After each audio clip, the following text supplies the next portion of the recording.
What's good, guys? Welcome back to another video. Today we're going to be talking about how to graph a line using slope-intercept form.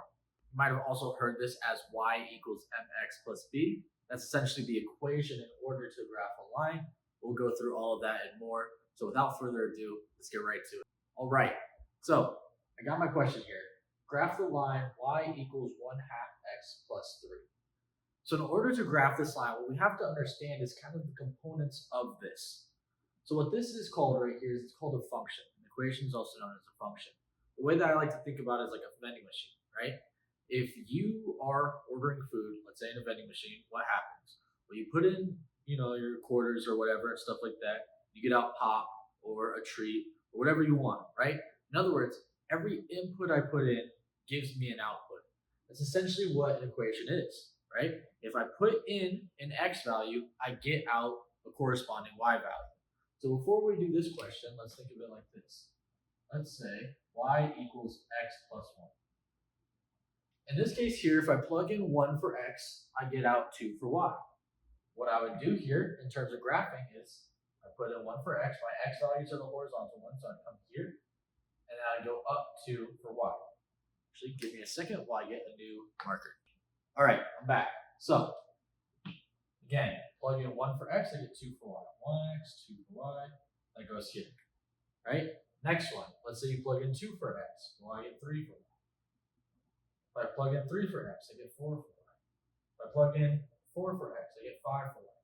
Notice how this is slowly starting to create a line right here. Yeah, that's a horrible line, but you understand the idea, right? It's slowly increasing. That is what a line is. A line is a visual representation of all the possible answers to the given equation, right? Any x value that I plug in here is going to give me a corresponding y value, and that y value ends up creating these ordered pairs and end up forming a line.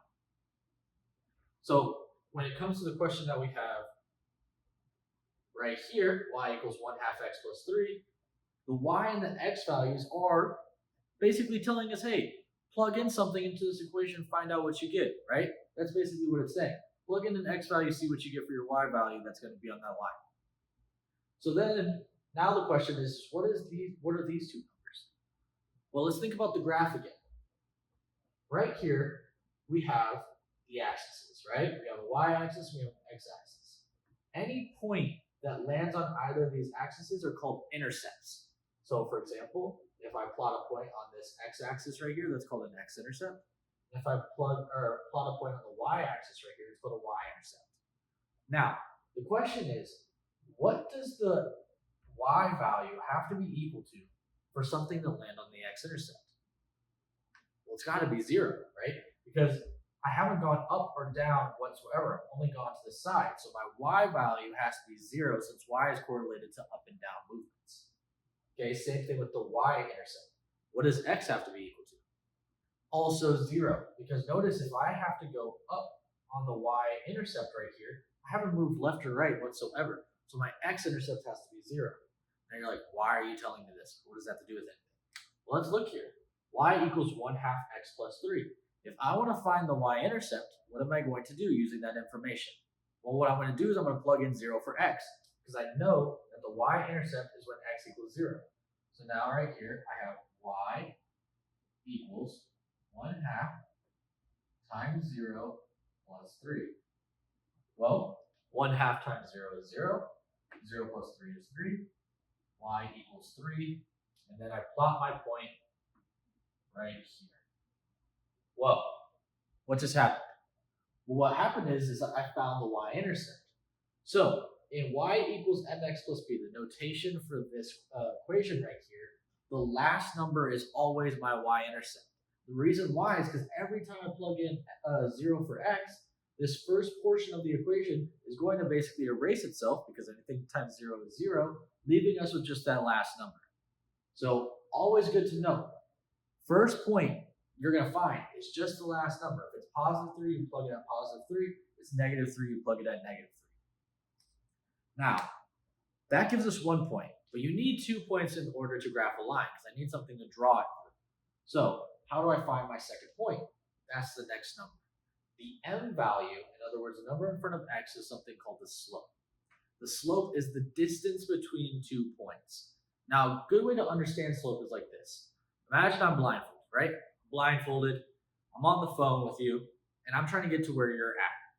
Now, if we're using this grid right here, yeah, this is a pretty bad grid because I drew it on the whiteboard, but just imagine this is gridded out, right?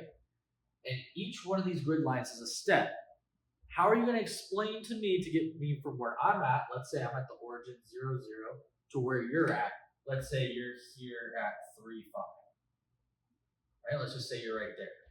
How are you going to tell me to get where you're at? Well, what you're not going to do is you're not going to tell me to go diagonally because I'm blindfolded. I don't know what diagonally is, right? That might lead me off a cliff or lead me running into a tree or something. I don't know, right? What you're going to tell me is, hey, go forward so many steps and go to the side so many steps. That is what slope is. Slope is the rise over the run. In other words, that top value is telling you how much you have to go up, and that bottom value is telling you how much you have to go to the side. So in this case here, from this point, it is telling me go up 1 unit. So I'm at 3 right now. I'm going up to 4, and then I'm going 2 to the side. Since it's positive, it's going to be to the right, leading me to this next point right here. And then if you wanted, again, like I said, you only need 2 points to graph a line. But let's say if I wanted to keep on doing it, I would do the same thing. I go up 1 unit, I go 2 over, up 1, 2 over. Let's just say like this, for example. And that's how I plot my line. Again, that value at the end, the b value, is always my y-intercept, where I'm plotting my point on the y-axis here. My slope value, the m value, is how much I go up over how much I go to the side. That is the point of it. Now, there's a couple other examples that I wanted to kind of go over here, which is, what if, for example, this is instead a whole number, right? Like I was saying, it's how much you go up versus how much you go to the side. Well, now you're like, okay, bet this. There is no denominator, right? Well, technically, that's not true. How can I write this number as a fraction? Well, I can write that number as a fraction as over 1, because 2 divided by 1 is 2. Boom. Problem solved. Now it's the same thing as before, except now I'm going up 2 and I'm going to the side 1. In this case, up 2, over here 1, it's going to be somewhere in the 5. So I'm just going to go again, up 2, over 1, somewhere right there, right? A little bit steeper of a line, right? I'm going up like this now, something like that, but still a line nonetheless. Okay, what's another example? What's another idea here? Well, what if we have a negative involved, right? Let's just say this is still plus 3. Let's say instead of positive 2 now, let's switch the game up a little bit. Say this is negative 2. How does that change things? Well, how it changes things is that now instead of me going up 2, 1 to the right, I'm now going to go down 2 and 1 to the right, and then down 2 and 1 to the right. Again, all I'm doing is I'm using this as a roadmap to get me from one place to another. So this is still 2 over 1, but now it's negative 2 over 1. You're always going to be able to tell if you're doing this correctly, because from left to right, if it looks like your line is taking you down a slide, that means it's negative. So if you have a negative slope and it looks like you could roll down your line, you're doing something good. It's positive, it looks like you have to go up it. So let's say, for example, you have a negative slope, but for some reason it looks like you'd have to climb up your line if you're going from left to right. Something's probably wrong. Okay, now, there's another example here, which is what if, let's just drop the negative 2 here for a second. Drop this as well. Let's say you just have 2x, right? There's nothing here. Let me fix my line real quick. There's nothing here except 2x. What do I do? Well, remember, that last value is always my y-intercept. What value is there? Well, nothing. What's the equivalent to nothing? 0.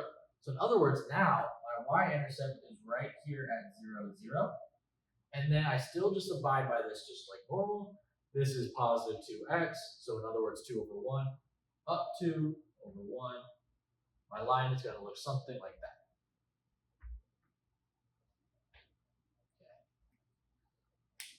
Last other possible examples here is what if You just have that. Well, what's missing now? People would say, well, I'm missing an x and I'm missing the y-intercept, but that's not necessarily true. You're just missing the slope, right? The slope in this case, m is equal to 0. What's 0 times x? Well, 0. So in other words, all we're given is the y-intercept. So in this case, the y-intercept is at 2. But my slope is at 0, right? Remember, just like we were saying, this is technically, let me just write this again. Addition is commutative, so this is the same thing. This is 0m technically. Let me put some parentheses on this. This is technically 0m. So rise over run, right? In other words, this is saying go up 0, go to the side 1, 2, it doesn't really matter. It's still going to be 0. So that's going to give me a horizontal line. So anytime you don't have an x value, we only have just one constant value there, that is always going to be equal to a horizontal line.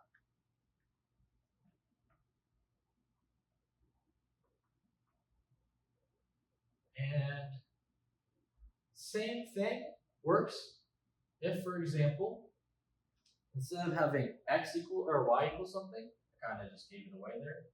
Let's say x equals 5. Well, this would be the same idea, except now it's a vertical line. Why?